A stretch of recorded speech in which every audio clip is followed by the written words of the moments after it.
This is SW321, SW421 Software Project Management at Fairfield University, and I'm going to talk through the quick Chapter 10, How to Close a TPM Project slides from Wysocki. As usual, there are tools, templates, and processes. We want to be able to write and maintain the client acceptance procedures. We want to close the project. We want to get client acceptance of everything. We want to install the deliverables. We want to document what happened. We want to do a post-implementation audit. We want to write the final report, and we want to celebrate that we're done. So these are the things, the tools, templates, and processes. You have to have an acceptance test procedure. You have to have implementation or deployment strategies.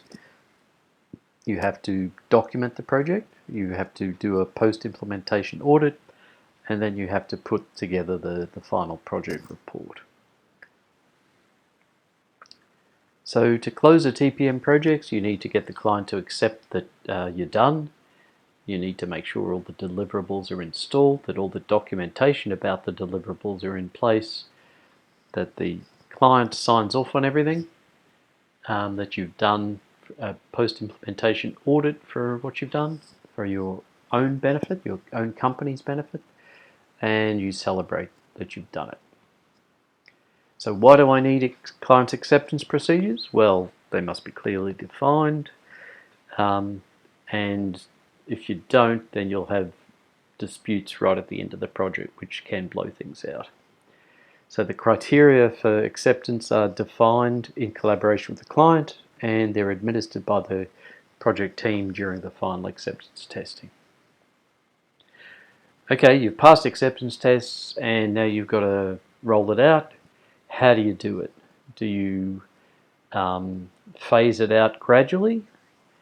Do you put a parallel system in place and then just do an immediate cutover? Do you put the new system in place and run it in parallel for a while to check that everything is as the client expects? Or do you do the whole thing in one business unit at a time rather than everybody at once? It will depend on the situation and the company and the project. So if you're documenting the projects, it's nice to be able to reference for potential future changes in the deliverables. It gives you a historical record of estimating and duration and cost, so you can refer back to it next time you need to do an estimation.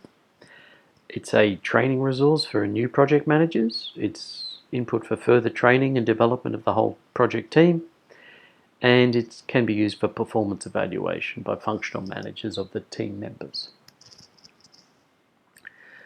So one thing that people sometimes do as a project manager is have a project notebook which comprises all of the documentation and other information about the project. So the project overview statement, the proposal and any backup data, the original and all the revised project schedules, minutes of all team meetings, copies of the status reports, design documents, copies of change notices, all written communications, outstanding issues reports, the final report, sample deliverables if that's appropriate, the client acceptance document, and then the post-implementation audit document. The time to start collating all of this is when the project starts, the first day. You don't leave it until the end. So what do you do in an audit?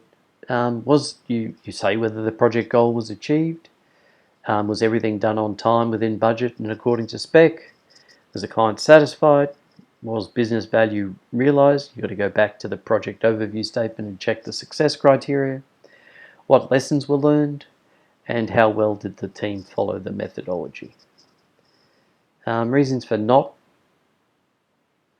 doing a post-implementation audit: the managers don't want to know, the managers don't want to pay the cost of doing the audit, it's not a high priority, or there's too much other scheduled work to do.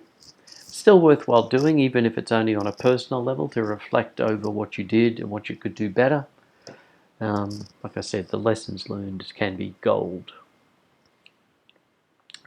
So there's an outline of the final project report, the executive summary, the overall success and performance of the project, the organisation and administration, techniques used to accomplish the results, the strengths and weaknesses of the approach you used, any recommendations, and then the background information, the project overview statement, the work breakdown structure, the resource schedule, the change requests, the final deliverables, and anything else you could think about, maybe financials, that sort of thing. And then finally, when you're done, have a party. Go get donuts for everybody. Go to lunch. Go to dinner. Depends on the scope and of the project and what the project team wants. But do celebrate. It's worthwhile celebrating when you're done. Okay, that's the end of chapter 10.